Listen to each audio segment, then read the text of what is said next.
6-2 the final here tonight. And on Wednesday, October 30th, 2019, the Washington Nationals become world champions with a Game 7 win. Let's send it down to Tom Bertucci. Thanks, Kevin. Well, Anthony Rendon, I'm not sure we've ever seen a run like this team just pulled off. 5 times facing elimination, trailing in all 5 games, and you win all 5. What is it about this team? Man, no idea. We stuck together, I know that. When we had nothing else to lose, when people had written us off, and like you're saying, we were facing elimination games that people thought that we shouldn't have been there in the first place. So we just kept on fighting and happened to come out on top. Tonight, Zach Greinke was on his game. Oh, yeah. 1-hit shutout. You come to the plate in the 7th inning. Tell me about the at-bat. Man, much respect to Greinke and their whole staff, man. They're truly amazing what they've accomplished this year. And I was just trying to put the barrel on the ball and try to hit it. Man, he had kept us off balance for the first 6-7 innings, and I just happened to get a ball over the plate and in the air, and thankful for the 315 to left field. Well, Anthony, you know as well as anybody. Anthony Rendon celebrating here tonight.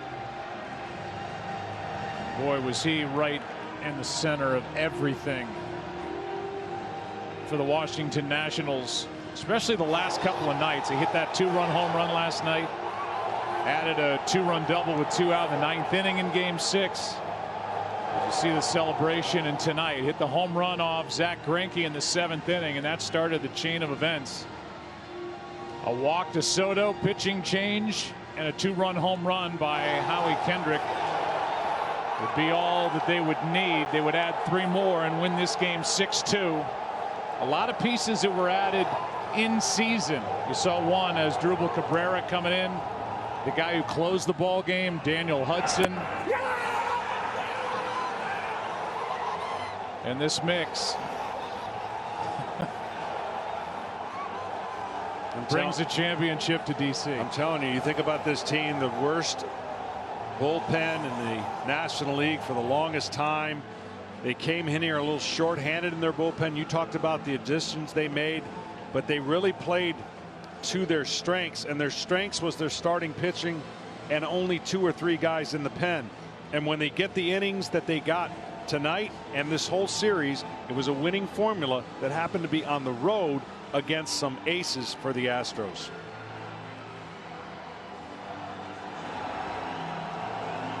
And these National fans in attendance here loving every second of this after being shut out through the first 6. They went to work in the 7th, 8th, and 9th. And a 6-2 win is the result here in Game 7. What a series. It really was. All right. Let's send it down now to Kevin Burkhardt.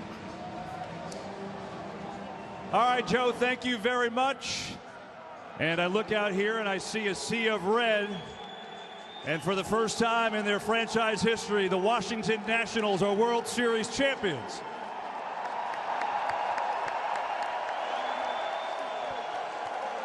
I'm with the commissioner, Rob Manfred, and let me introduce a few people before we get to the trophy.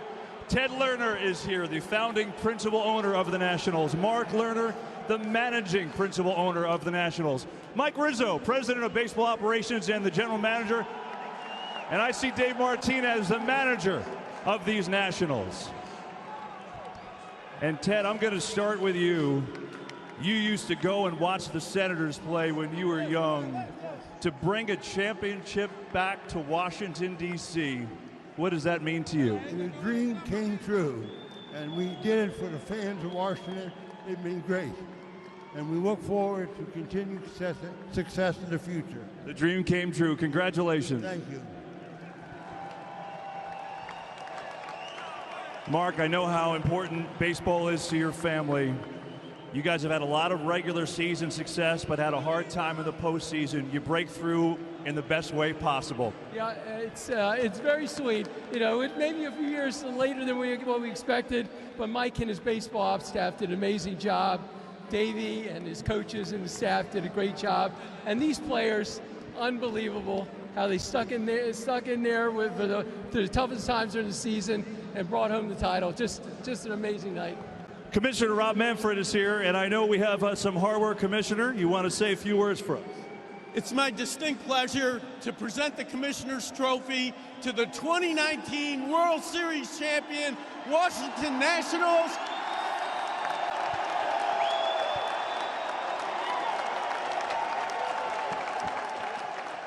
Ted and Mark, the Nationals had an unbelievable run through the postseason, a great victory here tonight, and on behalf of all of us at Major League Baseball, please accept our heartiest congratulations.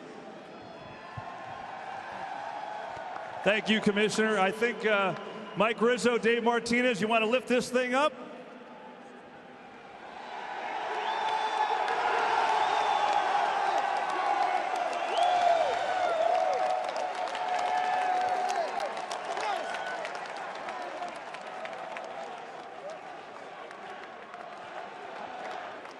Mike, you are you're a baseball lifer through and through, from player to scout. You have done it all in this game.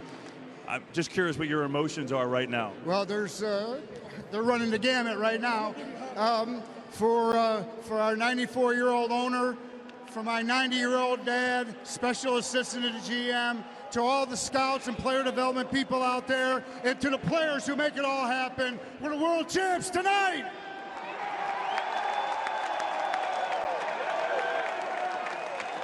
Hey, Dave, come on in here. This team never dies, does it? Never, never, hey. They're a bunch of relentless, resilient bunch of guys, man. They love to play the game. You know, they play the game every day. Today we were down, but they never thought they were out.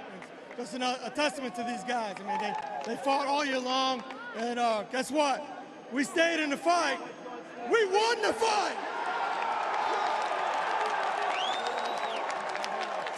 How did you keep things together? You win the first two, you go home, and the Astros won the next three, but you came back here and your team was poised and you did what you had to do. How did you do it? You know, hey, I believe in these guys, and they believe in each other. Hey, the biggest thing for us is never quit. You know, we know that. We were down and out. We were 19-31. 19-31. We didn't quit then. We weren't going to quit now. How does it feel to be a World Series champion, Dave? Incredible. Incredible. Congratulations. Thank you, thank you. All right, let's see. Let's get some people in here. Where's Mr. National Ryan Zimmerman? We need it. Ryan, get over here. Come on.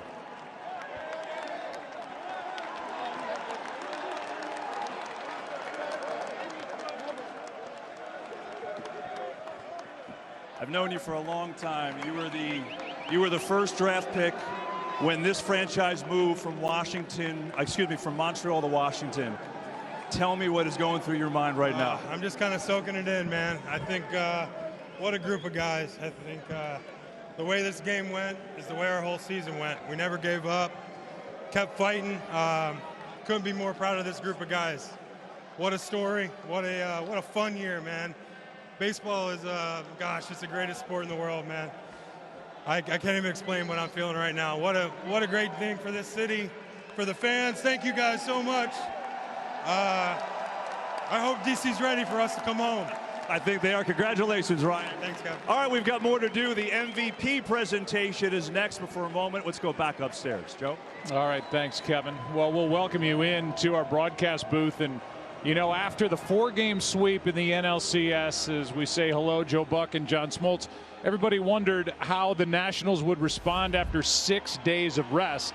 Would that kill their momentum after just rifling right through the St. Louis Cardinals? The answer was clearly no. They said it would benefit. They're an older team, and they came in here, won the first 2 games, and had to wait for the last 2 games to get their 4 total wins to win the World Series. You know, in a weird way, each off day cost each team when you think about it. The momentum when they went home after being up 2-0, they had an off day, they lost the next 3.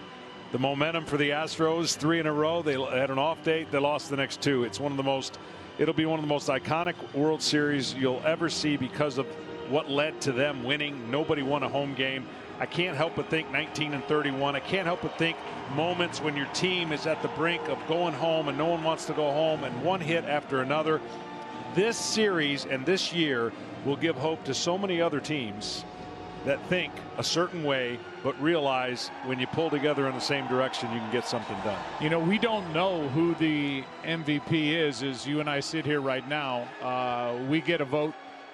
I'm just going to ask you, who do you think, and really, I mean, you think of Rendon and what he did at the plate the last 2 nights alone. Juan Soto, what he did at the young age of 20 and then 21. And then Steven Strasburg, who was your pick? To me, Strasburg.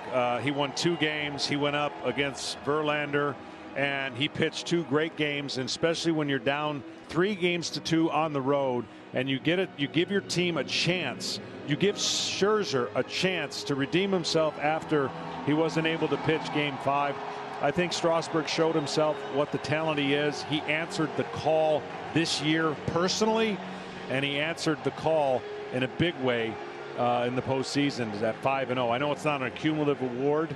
You don't get it for going 5-0, but he went 2-0 in the World Series and pitched unbelievable. Yeah, he's the only guy to go 5-0, by the way, in one postseason. A couple of guys have gone 5-1, including Randy Johnson. But it's a 5-0 postseason run for Steven Strasburg, and we'll find out who gets that most valuable player award. Let's go back down to Kevin Burkhardt. Okay, thanks very much. And we have one more presentation to do for you. And here we are. It is the Willie Mays Most Valuable Player Award presented by Chevrolet. And back with me is Commissioner Rob Manfred. The Willie Mays Most Valuable Player Award presented by Chevrolet goes to Steven Strasburg of the Washington Nationals. Steven had 2 pivotal victories in the World Series and a great postseason run. Congratulations on it. Well, that looks pretty heavy, but it's all yours if you can lift it. First of all, you got to introduce me here to your beautiful family. Tell me who's with us up here. I got my 2 girls, Reagan, Reese, my wife, Rachel. They're everything to me. I love it. I love your little stuffed animal, too. What is this like for you? I mean, you're a #1 overall pick in the draft years ago, and as we know, this organization has fought and fought to go deep in the playoffs. This year, you go all the way. Tell me what you're thinking and feeling. It's just surreal, and you know, to be able to do it with this group of guys is just something special. You know, we didn't quit, and I love every one of those guys. It took all of us to do it. I want to go, when you go back to yesterday, and you guys were down 3-2 in that series, you knew that you needed a special effort to get to Game 7. You were amazing going into the 9th inning. How did your body feel throughout? How did you stay so strong through that game? You know, just took it one pitch at a time, and you know, guys came out there and scored some runs for me, and you know, they've done that for me for the entire season. So you know, it was a big team win, and tonight was even more special. Your manager, I could go back to your general manager, right? It stays with Davey, and you guys you had rock bottom. You were 12 games under 500. How did your manager keep you guys together, and how did you pull through to get to this point? Just took it one day at a time, one game at a time. That's all we could do. We're kind of forced our hand, and you know, got to thank Riz for bringing in some guys over the course of the season that you know, really brought some life into the clubhouse, and they had me doing things I never thought I'd be doing. So, like hugging, dancing. I think I've gotten a little bit better in both departments. Well, hold on. We have one more thing to do, because here we have Brian Sweeney, U.S. Vice President of Chevrolet. And I don't know if we have a 4-seater for you, but something pretty cool, right, Brian? That's right. Thanks, Kevin. Steven, on behalf of Chevrolet and all our dealers, great series. We're really proud to award you our all-new Chevrolet mid-engine, just announced, ready to build in a couple months, Corvette Stingray. Great job. Here's the keys to your new Corvette. Congratulations, Steven. Enjoy it. Thank you. Appreciate it. Steven Strasburg, the MVP of the World Series. Back upstairs, Joe. Well, last night, Steven Strasburg, with his team down 3 games to 2, came in here to Houston and persevered through 8 1/3. He allowed 2 runs on 5 hits. He struck out 7. He was in charge, and he battled and got it into the 9th inning in that 7-2 win to force Game 7. Yeah, he sure did. And Look, the weight of the world's been on this young man since he was drafted #1 overall. Didn't pitch in the first postseason. Well, all's forgotten right now. The guys in the studio will be with us the rest of the way. But first, a look at the most valuable player of this World Series, Steven Strasburg.